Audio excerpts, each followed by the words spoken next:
Chapter 32, The Photograph. The next day was most peculable, as Mrs. Partridge would say. Phoebe arrived at school with another message, which she had found on her porch that morning. We never know the worth of water until the well is dry. It's a clue, Phoebe said. Maybe my mother is hidden in a well. I walked straight into Ben when I went to my locker. That grapefruit aroma was in the air. He looked past me at Phoebe, who was going into class.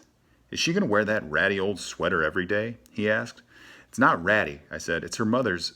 Speaking of mothers, what I wanted to ask you, I was trying to find a way to ask about his own mother, but he interrupted me.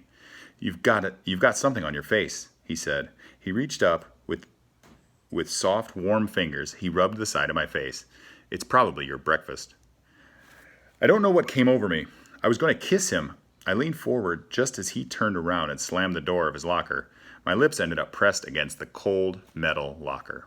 You're weird, Sal, he said as he went off to class.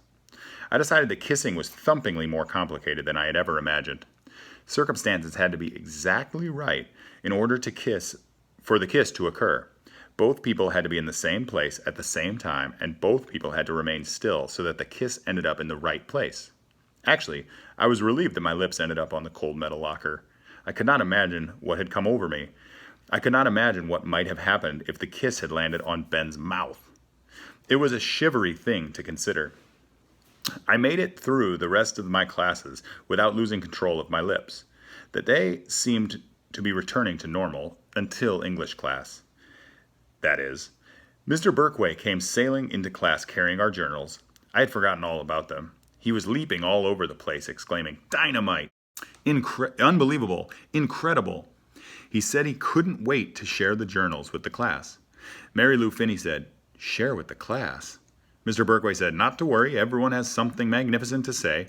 I haven't read through every page yet, but I was so impressed that I wanted to share some of these pages with you right away." People were squirming all over the room. I was trying to remember what I had written. Mary Lou leaned over to me and said, "Well, I'm not worried. I wrote a special note in the front of mine distinctly asking him not to read mine. Mine was private." Mr. Berkway smiled all around the room at each nervous face. "You needn't worry," he said. Change any names you've used, and in case some of you are nervous about sharing your thoughts and observations, I will fold this piece of yellow paper over the cover of whichever journal I'm reading, so you cannot possibly know whose it is." Ben asked if he could go to use the bathroom. Christy said she felt sick and asked if she could go to see the nurse. Phoebe asked me to touch her forehead because she was pretty sure she had a fever. Mr. Berkway looked all around the room. Usually, he would let people go to the bathroom or to the nurse, but this time he said, "Let's not malinger." He picked up a journal, slipping the yellow paper over it before anyone had a chance to examine the cover for clues about the author's identity. Everyone took a deep breath. You could see people poised nervously, waiting as tensely as if Mr. Berkway was going to announce someone's execution. Mr. Berkway read, "I think that Betty," he changed the name, you could tell, because there was no Betty in our school, "will go to hell because she always takes the Lord's name in vain. She says God every 5 seconds.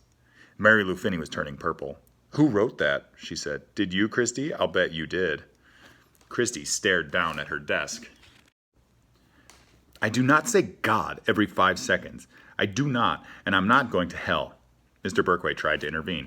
"Excuse, omnipotent," Mary Lou said. "That's what I say now. I say omnipotent. And Alpha and Omega."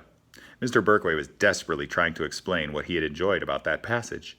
He said that most of us are not aware that we might be using words such as God, which offended other people. Mary Lou leaned over to me and said, "Is he serious? Does he actually, really, and truly believe that beef-brained Christy is troubled by me saying God? Which I do not, by the way, say any more anyway. Omnipotent." Christy was wearing a pious look on her face, as if God himself had just come down from heaven to sit on her desk. Mr. Berkway quickly selected another journal. He flipped it open and read, "Linda," there was no Linda in our class either, "is my best friend.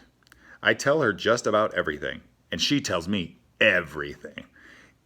Even things I do not want to know, like what she ate for breakfast and what her father wears to bed and how much her new sweater cost. Sometimes things like that are just not interesting.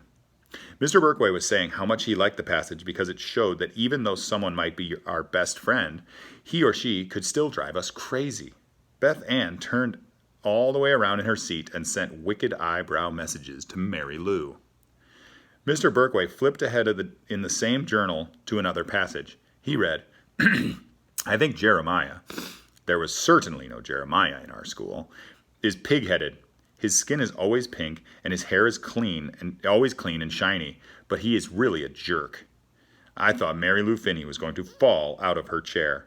Alex was bright, bright pink. He looked at Mary Lou as if she had recently plunged a red-hot stake into his heart. Mary Lou said, No, it isn't what you think. Misako said, What a jerk, about 20 times. Mr. Berkway tried to explain that he liked this passage because it showed conflicting feelings about someone. I'll say it does, Alex said. The bell rang. First, you could hear sighs of relief from the people whose journals had not been read, and then people started talking a mile a minute. Hey, Mary Lou, look at Alex's pink skin. And hey, Mary Lou, what does Beth Ann's father wear to bed? Beth Ann was standing about 1 inch away from Mary Lou's face. I do not talk on and on, Beth Ann said.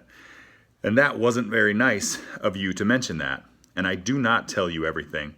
And the only reason I ever mentioned that what my father wore to bed is because we were talking, if you will recall, about men's bathing suits being more comfortable than women's, and on she went.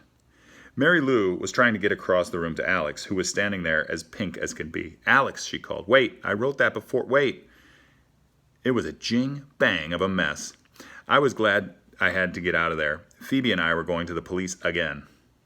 Our visit to the police was quick. We got in to see Sergeant Bickle right away. Phoebe slapped the newest message about the water in the well onto his desk, dumped the hairs of which she had collected at Mrs. Cadaver's house on the top of the message, and then placed her list of further items to investigate on top of that. Sergeant Bickle frowned. I don't think you girls understand. Why don't you take these things home and do something wholesome, like run around the block or play a game of tennis?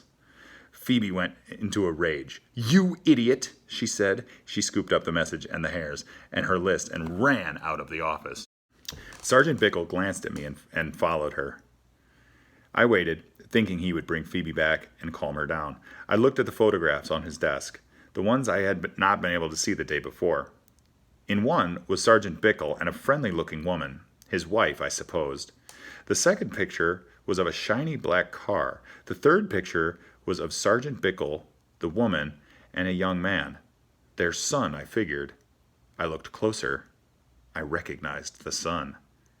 It was the lunatic.